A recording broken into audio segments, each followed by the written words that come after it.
My sales goals actually this year, I think, was 330 million closed. Okay, not pending, 330 closed.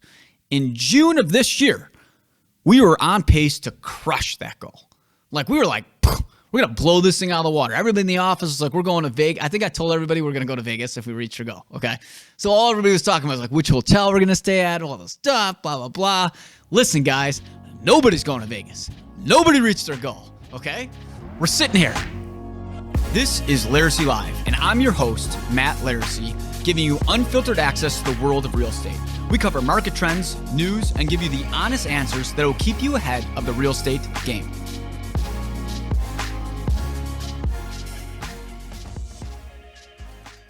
Laricy Live is brought to you by Zenlist. Do you want to know the secret to growing a high-volume real estate business? It's not just about generating the most leads.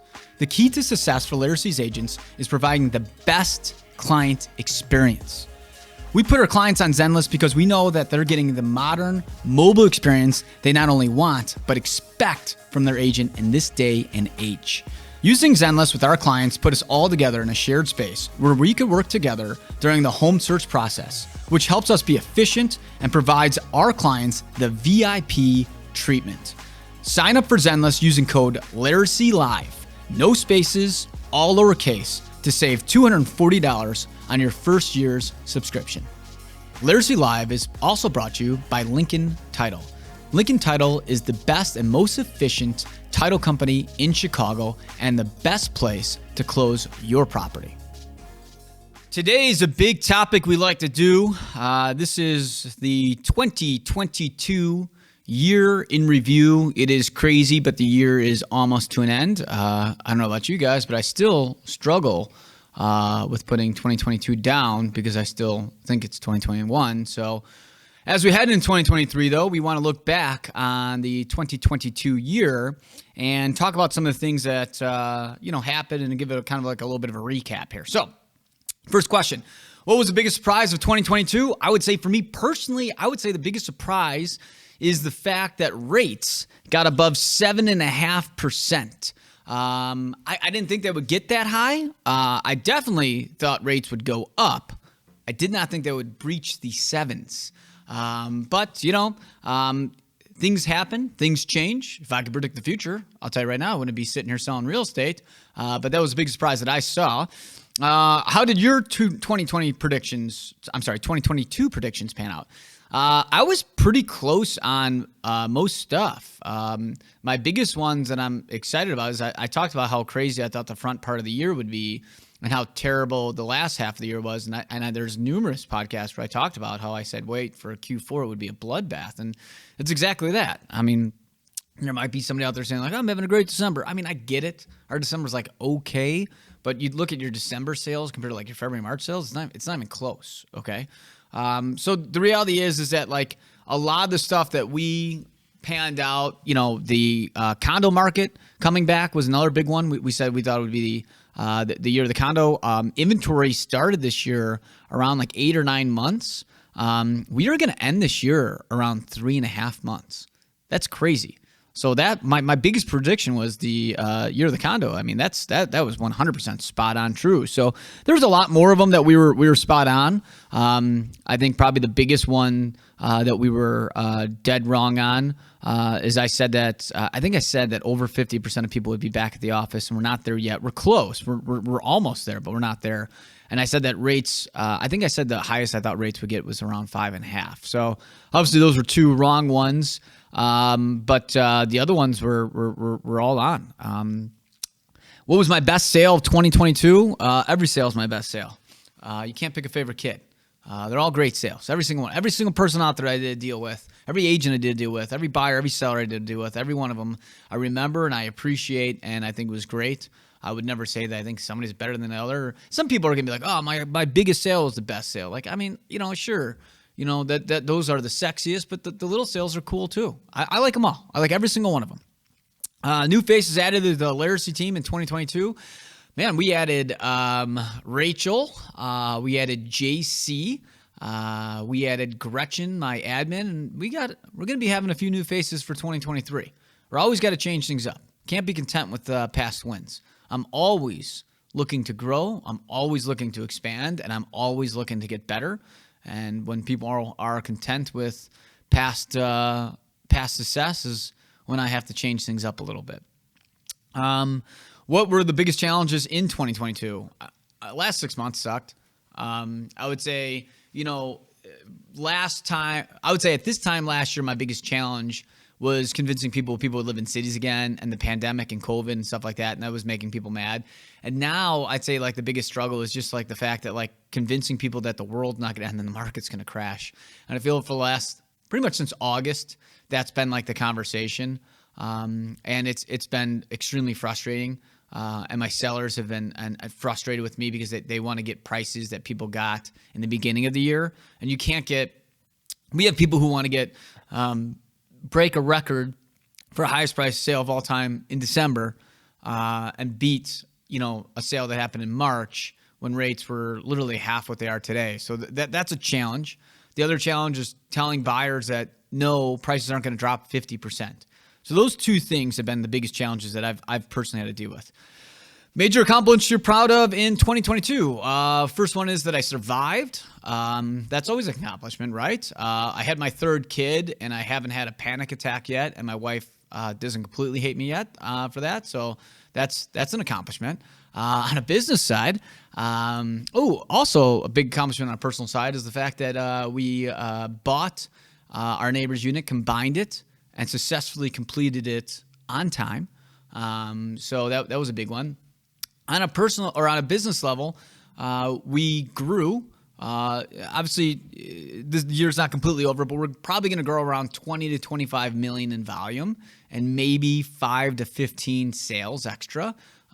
So that's always positive. Now, 20 to 25 million, if I was doing 50 million, I wouldn't be that proud of. But the fact is, when you start getting up to we're going to finish around 285, 290 million. When you start getting up there, and that's closed, plus another 15 to 20 million pending. But when you start getting above 200 million to grow 20, 40, 60, 80 million on top of that, it gets tougher. You're only one unit, right? We're only 9 people here. So to grow another 20, 25 million and do, almost 550, maybe more transactions, it's tough to really grow and stay sane. I'm personally look at it this year. I think 2022 we failed because we didn't break 300 million. So to me, I will always look back at 2022 as a failure. I look at all the sales that we lost, and I look at how slow we've been the last 2 months, and I look at it like a failure. What is the funniest moment of 2022? I don't know. I wouldn't really say I'm a funny guy. I'm not. I think I could be witty at times, but I think when you think of me, I don't think you think, hey, Matt Laricy, that guy's pretty funny. Like he's hilarious. I'm also not in like funny moments. I think I'm more in like angry, raging moments than I am in like laughable, let's have a good time, funny moments. But I would say that we do run into weird situations where we walk in on people naked or in their underwear. That happened a lot this year, people having sex. I don't know if I call that funny. Like maybe some people would step back and laugh, but I would say that's kind of weird. Awkward is more or less. I would say I'm in more awkward situations than I'm in funny situations. Who surprised you the most on the Laricy team during 2022? I'm going to have to give it to Catherine. She is going to go down as the one with the most sales for bringing in her own business. So she had the biggest growth year over year on the team. So to me, that's surprising. The other part of me is like, well, she's been here the longest, so she should be growing, but that's the hard part of me. But technically, that's a surprise. What Chicago neighborhoods performed the best during 2022? The outskirts. All the outskirts performed the best. Wicker Park, Bucktown, Westtown, Logan, Roscoe, Lakeview, Lincoln Park. Those were the best for the most part. They're ending higher than they have. Like they're actually going into next year with higher inventory than they started with this year. Whereas the downtown markets are starting with much lower inventory than the outskirts. Which Chicago neighborhood performed the worst? The Loop and the New East Side got demolished like a train wreck.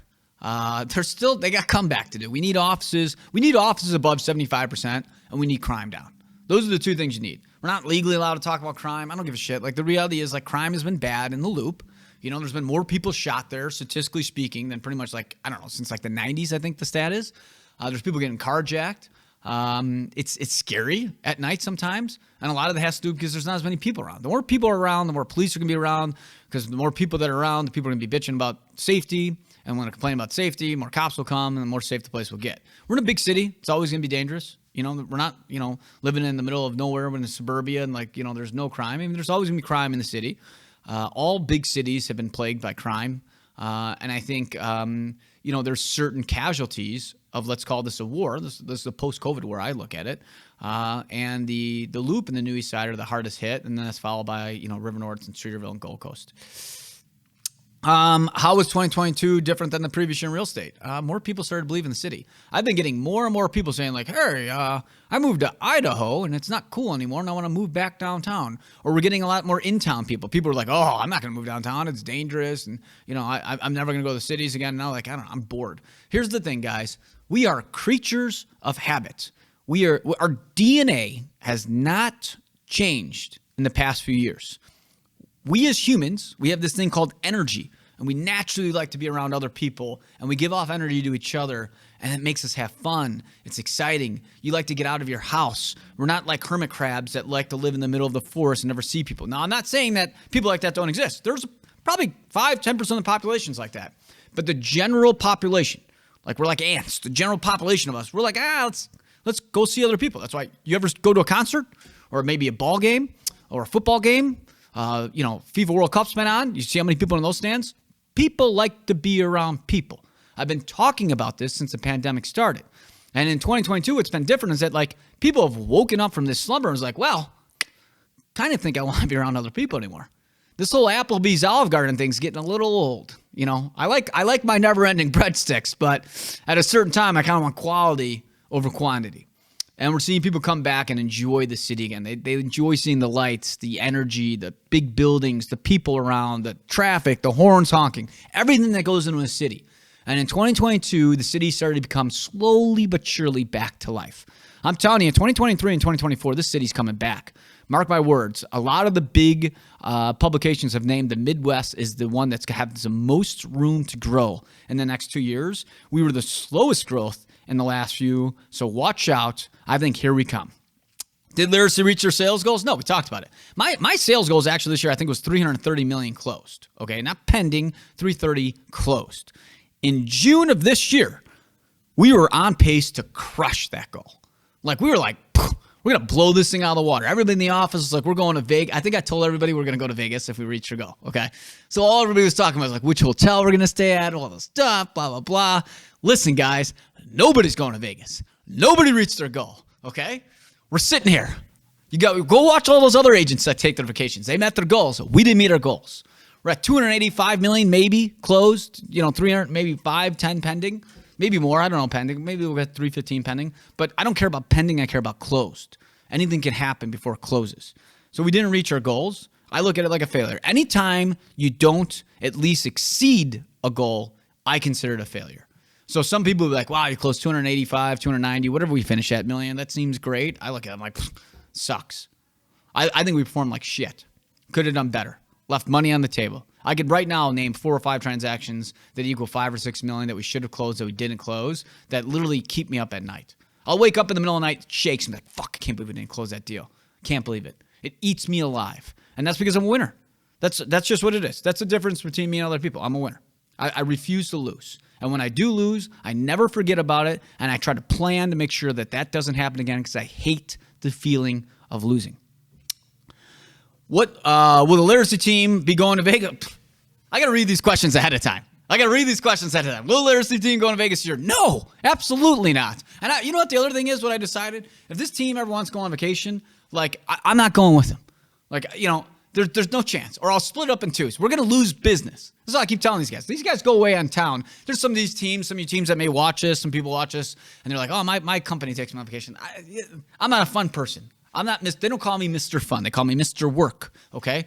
I like to work. I don't want to have pleasure. I don't want these guys to go out and have a good time. I don't want them to take off work. That's business being left on the table. But I did have a reward out there to be able to go there, and we didn't meet it, so we're not doing it.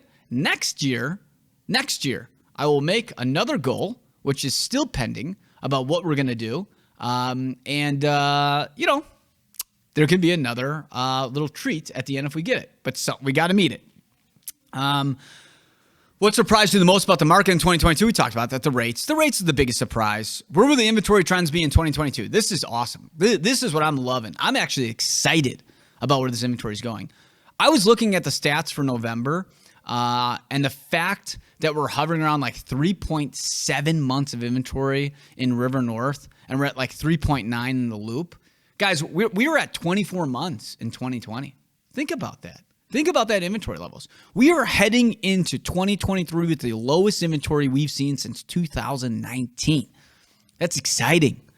And all you haters out there that said cities wouldn't exist anymore, wake up. Hey, Wall Street Journal, I know you're probably not watching this. You guys said stick a fork in New York City was done. Cities were over. Who was wrong there? This is why you can't believe the media in some cases. I'm not one of these crazos that are like, oh, the media, blah. I'm just saying, like, sometimes they do this fear-mongering out there to sell some papers or, get you to subscribe to their things, and there's complete and utter bullshit. Because, again, I don't care what anybody says about you never going back to work. I don't care what anybody says about, like, offices not existing and cities not existing. I have been talking about this for 3 freaking years, and it's showing you firsthand that we're going to be right on this.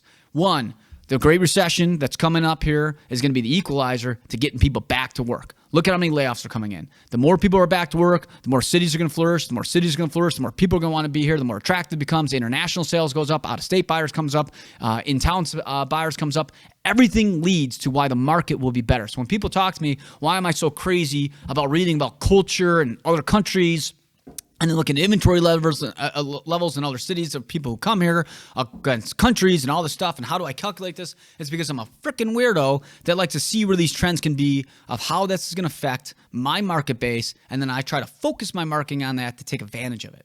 And the fact is that when people talk about where I'm surprised about is that I'm surprised that other people are not surprised about how hot the market's going to get downtown. I'm telling you guys right now, wait till next year when, I think I'm going to dub next year about something about like you're going back to the office or it's back to work.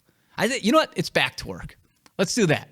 2023, it's back to work because people are going back to the office. And that, in return, is going to make our market better. So all the suburbs start to slow down in 2023. And, Florida and Arizona and all these places that went up, 50 to 150%, they're going to start slowing down. And people are going to say, well, why? Well, rates will be one. You know what the other one is? Back to work. That's what it's going to be. Any update on the River North Casino project?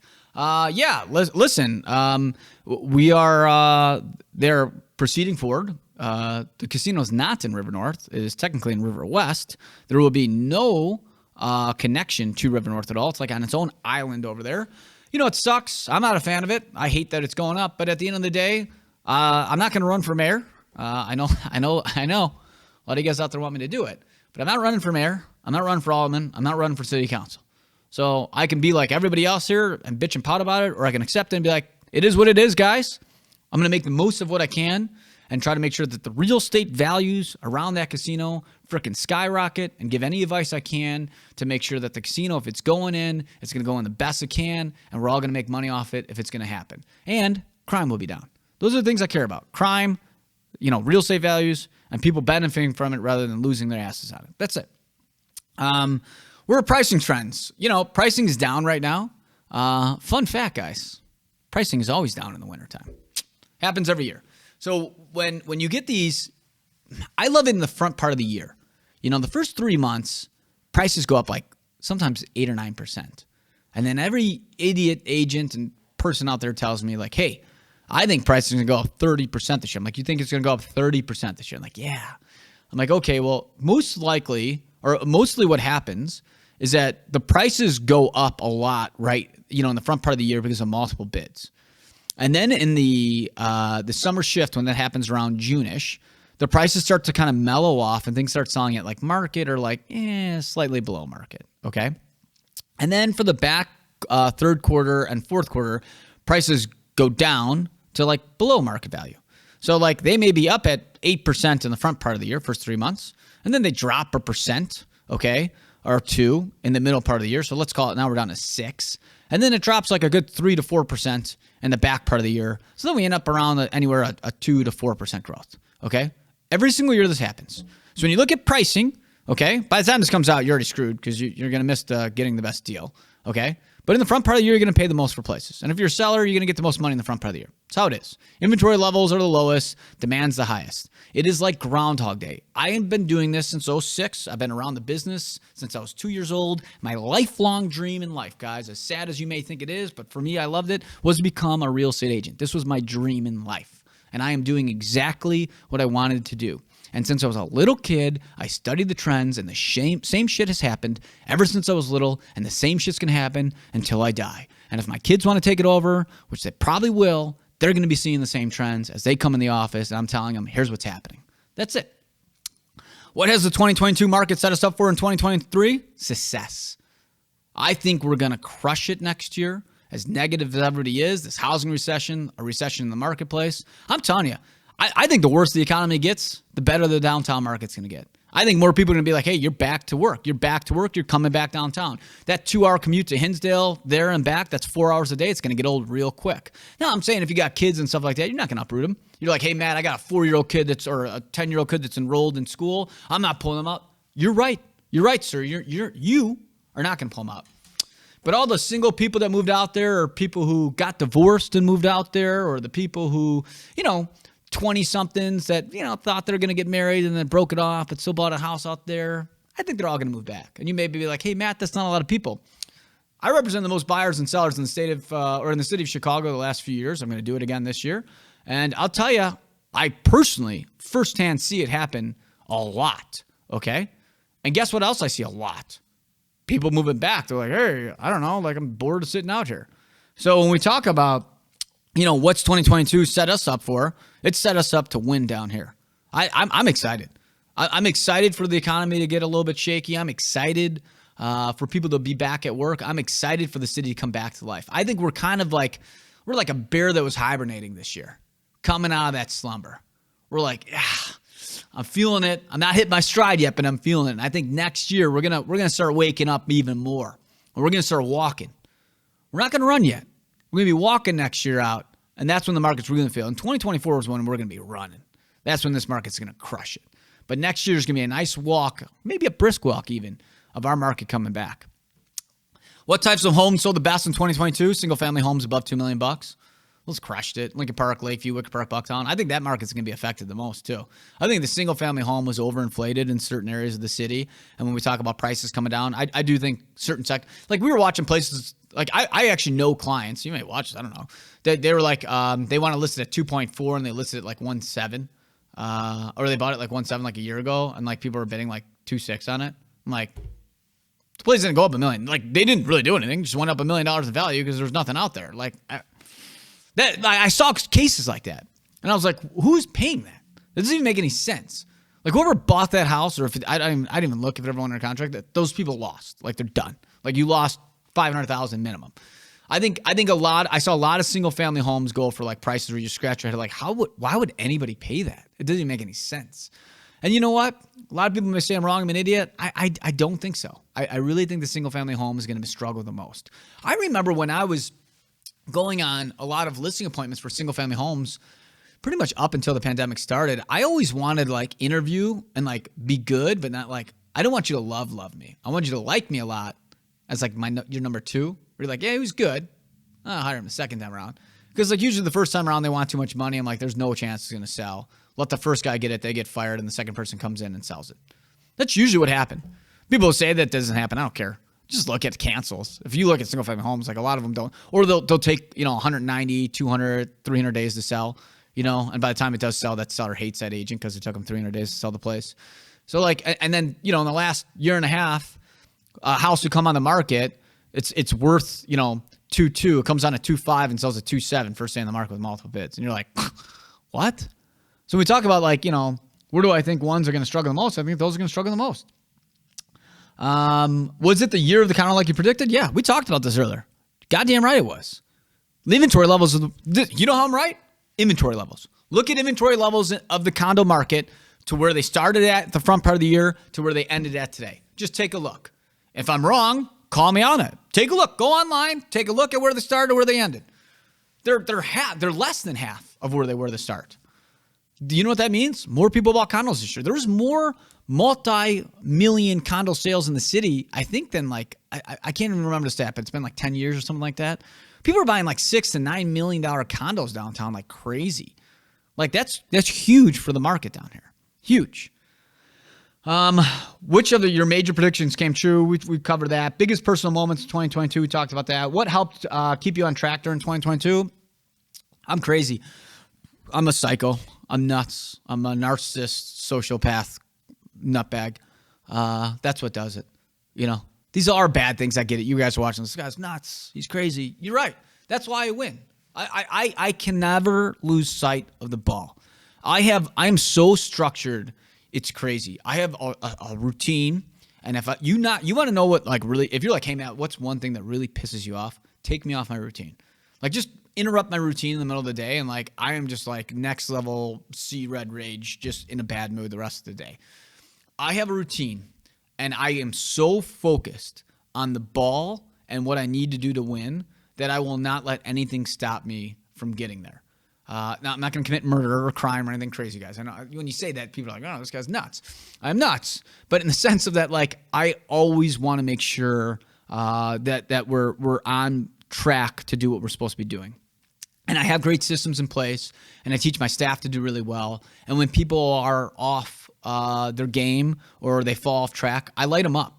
We live in a PC world, guys. I am not a PC person at all. I think if you watch these podcasts, you probably know that I don't come off as Mr. PC. I'm not somebody trying to be somebody I'm not. I'm authentic to a ham.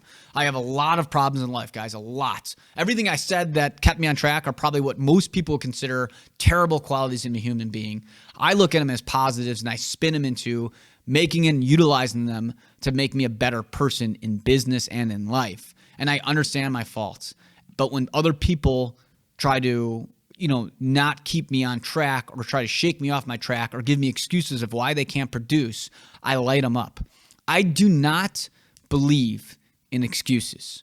And I personally also get mad with my staff or my people if they're not on track, because I think the difference is if you work at Pepsi and you kind of take your foot off the gas or something like that, the CEO, your manager may care, but they don't really care. It's not like it costs them anything, right? Maybe they get fired at some point about it, but it's not costing money. Guys, this whole business is run out of my entire pocketbook. So there's no life support behind me. There's no somebody hey, business isn't going good, funnel me some more cash. I'm not Compass or one of these other companies that have investors I could fall back on. If something goes wrong and it costs money, that's my own personal funds. So when somebody doesn't want to stay on track and do something that works for me, I look at it as a slap in the face. I look at it hey, I'm sitting here at 10 o'clock at night, every single night, 7 days a week. I'm not putting my kid to bed tonight because I'm working to pay your salary. And you're going to sit there and look me in the face and give me an excuse of why you couldn't do it because you got hung over the day before or something like that? How is that fair?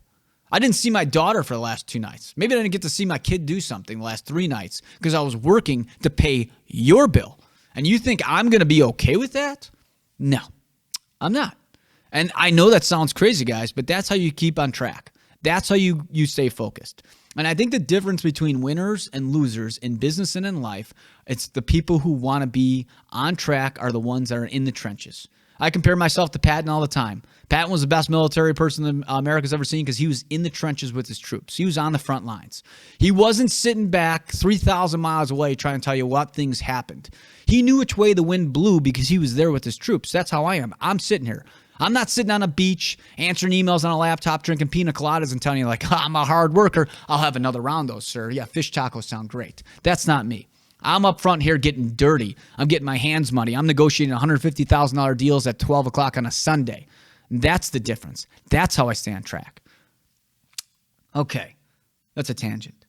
What do you hear most from other agents during 2022? The first part was how it's the greatest market of all time, and the last part was how it's the worst market of all time. Drives me crazy. Any regrets from the year? God, I have more regrets in life than anything. But at the end of the day, I can't change the past. I get pissed about stuff. I talked earlier about how I can't sleep at night over some deals. But I look at all regrets as experiences. I look at it that I can't change it. I can't. But what can I do to learn from it? I have a temper. I'll be honest with everybody in here. I don't know if anybody's ever heard of this. They call it an Irish temper, okay? Like we get really, really mad really quickly, and then 2 seconds later, I forget what I get mad about, right? So when I look at my regrets, I look at them like, okay, well, where did I lose my cool with, okay? And how can I improve myself? So 1, I don't lose my cool, okay? And 2, like, how do I fix that problem so that doesn't happen again in the future? So I don't look at regrets as a bad thing. I look at regrets as a failure to try to win from, and I could fail forward in the future to make myself not only a better person, but make my business better. Craziest deal you closed from the year? I mean, there are some messed up ones. Messed up. I mean, we did a whole crazy transaction thing. I would go from there, but there was a few where like the day of closing, they weren't even closing. And we're like at walkthroughs and the seller and buyers are screaming, like legit screaming at each other. And I'm standing there like a deer in headlights, like, all right, guys, let's fucking relax. I honestly think when we talk about, too, the things that stay me on course is that, like, 1, I don't get uncomfortable with confrontation. I think it's probably because my dad's 6'4", 250 and screamed in my face. And you know what? We got slapped and spanked when we were kids. You messed up, you ate a bar of soap and got spanked. I know today you get DCFS called on you and you can't do it. I don't do it to my kids, okay? I'm just saying, like, you know, but you grow up a little bit more weathered. You know, I know that, like, you know, I could get yelled at and not break down. I don't fold like a chair. You could put me in the most confrontational piece of, thing that happens and I could be completely okay. And the other thing is that, like, I can also be okay taking criticism when that happens. And I think that also makes you a better agent as when you're able to do that. And it's a big difference between winning and losing in this deal. And I think I think a lot of people, and I talk to agents all the time, they're like, well, I fired them because they were rude or they screamed at me and I didn't like getting talked to like that. Like, to me, I'm like, listen, and when people talk about, oh, you're cocky or something like that, how cocky? I get belittled all day long. There was a client on the phone one time when we talk about crazy stories that literally told me I was a nobody. I would never go anywhere in life, that she could take my whole life, buy it, and spend it, and wouldn't even leave her bank account. And I was a loser. I will always be a loser. I'm a piece of shit and blah, blah, blah, blah, blah. She just screamed at my face and told me I was pretty much an ant. Now, I could have been like, fuck you, I'm great and successful, blah, blah. I was like, you're right, ma'am. I'm a loser. I am an unsuccessful piece of shit. And I will sit here and I talk everything she gave to me. And you know when I won? Do you know when I won, guys? I won when I fucking closed that deal. I know who she is as a person. I know. She has to walk around her whole life knowing that she's a piece of shit and nobody telling it to her. But I won because you know what? I kept my cool and I was like, whatever. And I closed the deal and it was done. And again, these are things why we win and other people lose. I don't care. When people talk about like, oh, you do all this work and you sit back and you're successful and like you take advantage of stuff. I'm like, if I was so successful and rich and all this stuff, I wouldn't be sitting here on a Sunday, working on a $150,000 transaction. Again, these are all things that add up to $300 million to close. People get cocky about singles and doubles. I love singles and doubles. Bunts, $150,000 is like a bunt. You do 10 bunts in a week, guess what? That adds up to over $1 million. So again, all this stuff, when we talk about crazy deals, regrets, things that you have to do, this all contributes to being successful. Most meaningful closing for 2022 probably has to do my own deal that I did. Otherwise, they're all great. Any major Chicago developments that impacted the 2022 market? Nothing major. Honestly, there wasn't like one thing that came in. It's like, that's it. We're crushing it now. Like, Google moved into the loop. That was big. That was hot. There's a lot of stuff going on in Fulton with developers, but I wouldn't say there's one that impacted. I feel like, kind of going back to what I just said, there's a lot of singles and doubles going on. They're going to slowly but surely help the city out. A lot of rental build, like right by where I live right now, there's 2 little rental buildings going up. You're like, what does that have to do with anything? Well, it's more people going to move in. And now there's new retail coming at the bottom. Well, guess what? Over time, there's another plot of land that's across there that's vacant. You know what they're probably going to do? Be like, well, I don't know. Those 2 rental buildings are doing good. Let's build a condo or something like this. So a lot of good singles and doubles are happening in the city. They're going to help the city long term. How would you describe 2022 in one word? Difficult. That's it. I'd say difficult.